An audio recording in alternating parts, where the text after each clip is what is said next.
مشاهدينا الكرام، مرحبا بكم معنا بطرق جديد، فيديو جديد. مشاهدينا الكرام، في اطار فعاليه النسخه الاولى للمهرجان الدولي بالموت، اليوم مشاهدينا الكرام نحضر معكم الندوه الصحفيه من اجل تسليط الضوء على اهم المجريات هذا المهرجان الدولي، وكذلك فروق مشاركه والبرنامج الفني اللي غيكون ان شاء الله. نخليكم مشاهدينا الكرام باش تكتشفوا اهم مجريات هذه الندوه، وتبارك الله عليكم.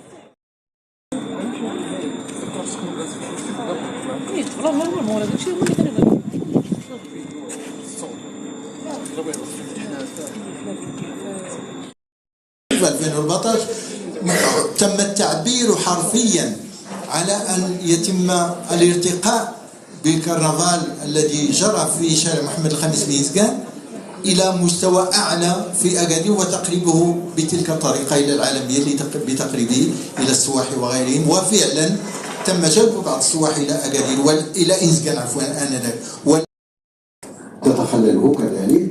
هذا بطبيعة الحال في فضاء قريب، في فضاء حديقة ابن زيدون التي تم تدشينها قبل وقت وجيز، وستنشط هذه نيف من الاشتغال ليل نهار في إطار هذه اللجنة التي استمعتم إلى أسماء أعضائها. وبذلك شكرا سي حسين. المدير الفني المكلف بالفرق الشعبية السيد والأستاذ عباس فراق. هذا بالنسبة للمديرين الفنيين. بالنسبة لأعضاء المجلس المكلفين بالتتبع القليل الأستاذة زهرة المنشودي، وقطب الراحة كاتب المجلس سيد خالد قيدي.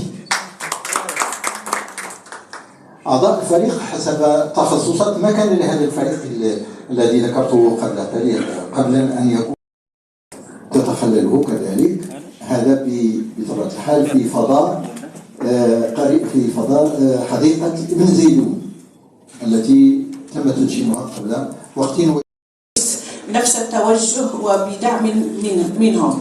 مركز سوس مسا للتنمية الثقافية، جهة سوس مسا، ووزارة الثقافة والشباب والاتصال، المجلس الجهوي للسياحة.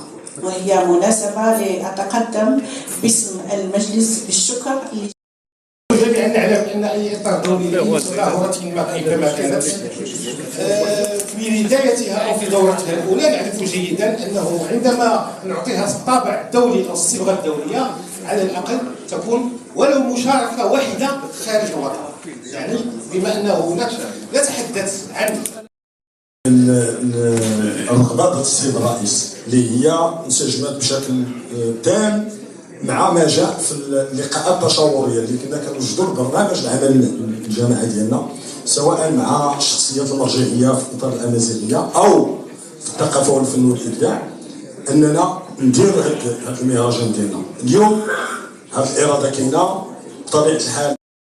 ديال الاسئله مباشره. بطبيعه الحال السؤال الاول غادي نوجهو للسيد مدير هذه الدوره هذه استي حول المعايير المعتمده في اختيار المشاركين، علما انه سبق له وان صرح قبل ايام لجريده الرمق المغربي، انتقد من خلال التصريح ديالو مجموعه من بطبيعه الحال الظواهر السلبيه التي ترافق الاحتفالات ديال مع العلم ان بالموت كتبت حوله كتابات منذ فترة الحماية الفرنسية وهي أكثرها، ثم بعد الاستقلال، وأهمها كتاب السي عبد الله العبودي اللي هو الأطروحة للدكتوراه ديالو اللي بداها منذ أواخر السبعينات ونوكشت في أواخر السبعينات 80 وقيل ولا واحد.